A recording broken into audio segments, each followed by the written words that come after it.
नमस्कार। सरस्वती शिक्षा समिति पाली कक्षा 9वीं विषय गणित अध्याय 6 रेखाएं और कोण। आज हम अध्ययन करने वाले हैं प्रश्नावली 6.2। पिछले भाग तक हमने प्रश्नावली 6.1 के प्रश्नों को सरल किया था, संबंधित प्रमेय पढ़ी थी। आज हम शुरू करने जा रहे हैं प्रश्नावली 6.2। 6.2 को शुरू करने से पहले एक साधारण सी चीज़ जो मैंने 6.1 पढ़ाने से पहले आपको बताई थी, आज उसको एक बार वापस दोहराऊंगा। दोहराने के बाद मैं 6.2 शुरू करूंगा। पहला बिंदु है, जब दो समांतर रेखाओं को एक तिर्यक रेखा काटे तो उस समय कुछ स्थितियां बनती हैं जो मैंने आपको पहले भी बताई थी, आज वापस बता रहा हूं। जब दो समांतर रेखाओं को ये एक तिर्यक रेखा काट रही है तो क्या क्या स्थितियां बनती है, कौन कौन से कोण बराबर होते हैं, वो सारी चीज़ें हम अभी देखेंगे। तो सबसे पहले हम लेते हैं, जब दो समांतर रेखाओं को एक तिर्यक रेखा काटती है तो उस स्थिति में ये जो 2 नंबर का कोण है वो 6 नंबर के कोण के बराबर होगा। कारण है ये दोनों ही संगत कोण हैं, ये दोनों ही संगत कोण कहे जाते हैं। 2 नंबर 6 नंबर के बराबर होगा, ऐसे ही 3 नंबर जो है वो 7 नंबर के बराबर होगा। फिर अगर बात करें 8 नंबर की, तो ये जो 8 नंबर है वो इस 4 नंबर के बराबर होगा। ऐसे ही 1 नंबर जो कोण है वो 5 नंबर कोण के बराबर होगा। तो हम कह सकते हैं संगत कोण होने की अवस्था में या संगत कोण होने की स्थिति में ये जो कोण नंबर 2 कोण नंबर 6 के बराबर हुआ, कोण नंबर 3 कोण नंबर 7 के बराबर हुआ, कोण 1 कोण 5 के बराबर हुआ, कोण 4 जो है वो कोण 8 के बराबर हुआ। और बता दूं, इनमें जो संगत कोण होते हैं वो अंग्रेजी के अल्फ़ाबेट एफ पर बनते हैं। जहाँ एफ होता है या तो इस एफ के नीचे की तरफ दोनों कोण बनेंगे या इस एफ के ऊपर की तरफ दोनों कोण बनेंगे। अब दूसरी चीज़ ये है कि ये एफ जरूरी नहीं है सीधा हो, ये एफ इस तरह उल्टा भी हो सकता है। ये दोनों नीचे के कोण बराबर होंगे, वापस इनके ऊपर के कोण भी आपस में समान होंगे। दूसरी बात करते हैं हम एकांतर कोण की। एकांतर कोण, अब मैंने यहाँ लिखा है एकांतर। तो ये जो एकांतर कोण है, एकांतर कोण कौन कौन से होते हैं? तो एकांतर कोण की जब हम बात करते हैं तो उसके लिए आप समझें, जहाँ अंग्रेजी का अल्फ़ाबेट जेड आता है वहाँ हमेशा एकांतर कोण बनते हैं। जैसे ये जेड के अंदर का यहाँ का कोण इस कोण के बराबर होगा। तो यहाँ दो समांतर रेखाओं को जब एक तिर्यक रेखा काटती है तो ये जो 4 नंबर का कोण है वो 6 नंबर के कोण के बराबर होगा। ऐसे ही जो 3 नंबर का कोण है वो 5 नंबर के कोण के बराबर होगा। अब ये जेड को जरूरी नहीं है ऐसा ही जेड हो, जेड ये ऐसे उल्टा जेड भी हो सकता है। यानी अल्फ़ाबेट है, अल्फ़ाबेट जेड कहा मैंने, सीधा भी हो सकता है उल्टा भी हो सकता है। फिर हम बात करते हैं रेखिक कोण युग्म की। एक रेखा पे बने कोणों का योग 180 डिग्री होता है। जैसे कोण नंबर 1 और 2, इन दोनों का जो योग है हमेशा 180 डिग्री प्राप्त होगा। अब बात करते हैं अंतःकोण युग्म। जब दो समांतर रेखाओं को तिर्यक रेखा काटती है तो इस तिर्यक रेखा पर एक ही और बने कोण, जैसे ये 4 नंबर और 5 नंबर बने हैं, इन दोनों का योग हमेशा ही 180 डिग्री होगा। इधर वापस देखें तो 3 नंबर और 6 नंबर, इनका भी योग हमेशा 180 डिग्री ही प्राप्त होगा। यानी दो समांतर रेखाओं को तिर्यक रेखा काटे तो ऐसी अवस्था में तिर्यक रेखा पे बने कोणों का योग जो समांतर रेखाओं के मध्य में स्थित होते हैं हमेशा 180 डिग्री ही प्राप्त होगा। यह था दो समांतर रेखाओं को जब एक तिर्यक रेखा काटे। अब मैं शुरू करने जा रहा हूं प्रश्नावली 6.2। पहला प्रश्न है आपके समक्ष, आकृति में x और y के मान ज्ञात कीजिए। ये x है, ये y है, इन दोनों के मान हमें ज्ञात करने हैं। और फिर दर्शाइए AB समांतर CD है, और उसके बाद हमें यहाँ सिद्ध करना है AB और CD आपस में समांतर है। ये दो चीज़ें हमें यहाँ करनी है। तो सबसे पहले हम लेते हैं x और y के मान हमें ज्ञात करने हैं। तो x और y के मान अगर हमें ज्ञात करने हैं तो सीधा सा हम देखते हैं कि ये अगर 130 डिग्री का कोण यहाँ बना हुआ है तो ये y वाला जो कोण है वो भी 130 डिग्री का होगा। प्रश्नावली 6.1 में पढ़ा था, जब दो रेखा एक दूसरे को काटे तो सामने बनने वाले कोण शीर्षाभिमुख कोण होते हैं और वो शीर्षाभिमुख कोण हमेशा समान होते हैं। तो यहाँ मैं सीधा ये कह सकता हूँ जो y है वो 130 डिग्री का होगा, कारण y और 130 दोनों ही शीर्षाभिमुख कोण है। अब आगे बढ़ते हैं। तो देखो 50 और x ये जो दोनों कोण है ये दोनों एक रेखा पे बने हुए हैं। दोनों एक रेखा पे बने हुए होने के कारण इनका योग जो है वो 180 डिग्री होगा। तो रेखिक कोण युग्म से हम ज्ञात कर सकते हैं कि कोण 50 और कोण x, तो x प्लस 50 बराबर 180। पक्षांतरण करेंगे तो x की जो वैल्यू आएगी 50 प्लस का है, पक्षांतरण करने पे माइनस में चला जाएगा। 180 में से हम 50 को घटाएंगे तो x की वैल्यू हमें प्राप्त होगी 130। तो अब हम कह सकते हैं x की वैल्यू 130 होगी, y की भी वैल्यू 130 हुई। y की वैल्यू हमने ज्ञात की, शीर्षाभिमुख कोण होने के कारण 130 हो गई और यहाँ रेखिक कोण युग्म से x की वैल्यू 130 हो गई। अब देख रहे हो आप यहाँ जो कोण बन रहा है ये z पे दोनों कोण समान आ रहे हैं।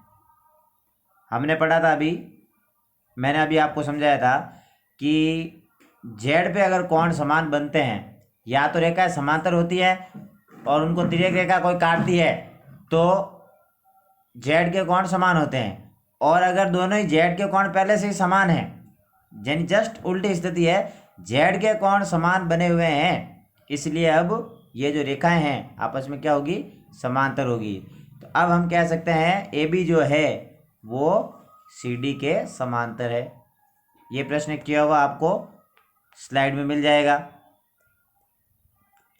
जो आगे आपको स्लाइड प्रस्तुत होगी उस स्लाइड में ये प्रश्न आपको किया हुआ प्राप्त हो जाएगा। ये प्रश्न है प्रश्न क्रमांक 2।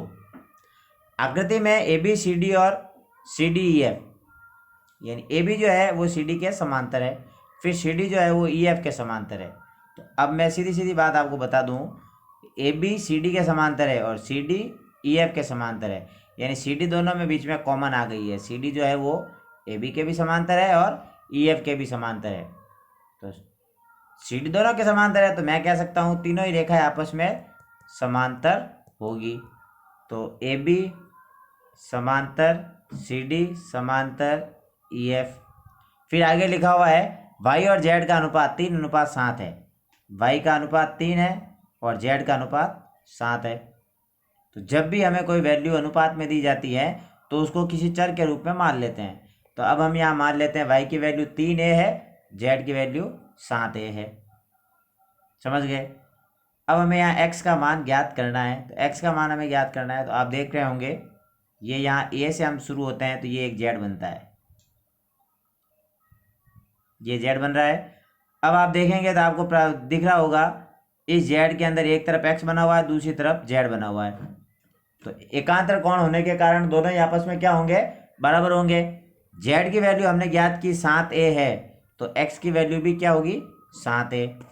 तो x की वैल्यू 7a हो गई, y की वैल्यू अभी हमने ज्ञात की 3a है।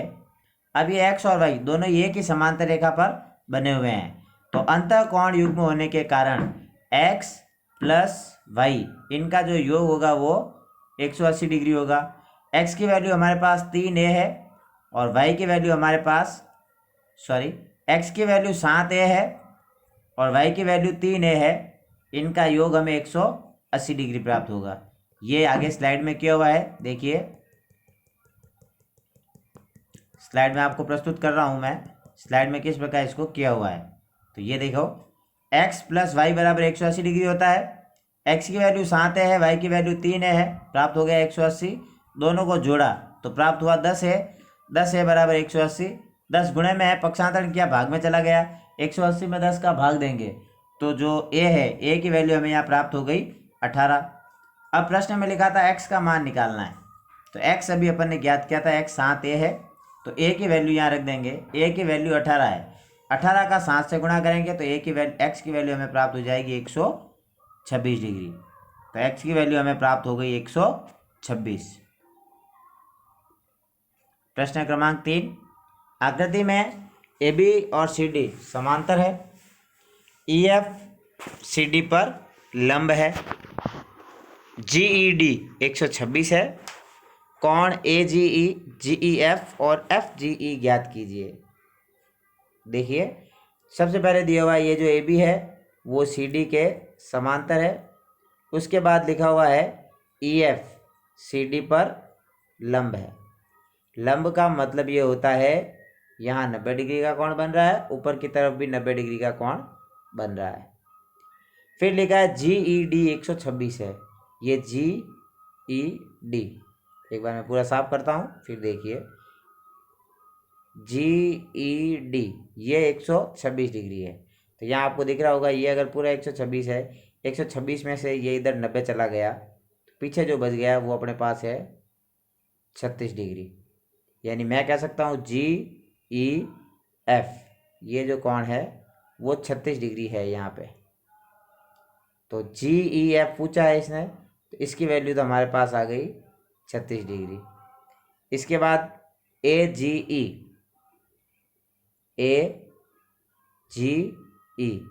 देखिए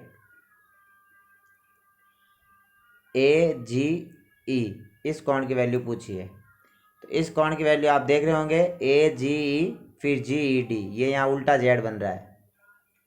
तो उल्टे Z से हम कह सकते हैं कि ये अगर 126 है तो AGE की वैल्यू भी 136 होगी एकांतर कोण की स्थिति होने के कारण। तो यहाँ हमें प्राप्त हो गया जो AGE है वो भी 126 डिग्री का कोण है। अब तीसरा अपने पास बच गया है FGE यानी FGE इस कोण की वैल्यू निकालनी है। तो हम जानते हैं बाहर वाला अगर 126 डिग्री है तो रेखिक कोण युग्म से हम अंदर वाला कोण निकालेंगे, वैल्यू प्राप्त होगी हमें 54 डिग्री। इसकी वैल्यू हमें 54 डिग्री प्राप्त हो गई। इसको अलग तरीके से भी कर सकते हैं। कैसे? ये हमारे पास प्राप्त हुआ 36 डिग्री, ये निकालना है और ये हमारे पास 90 डिग्री है।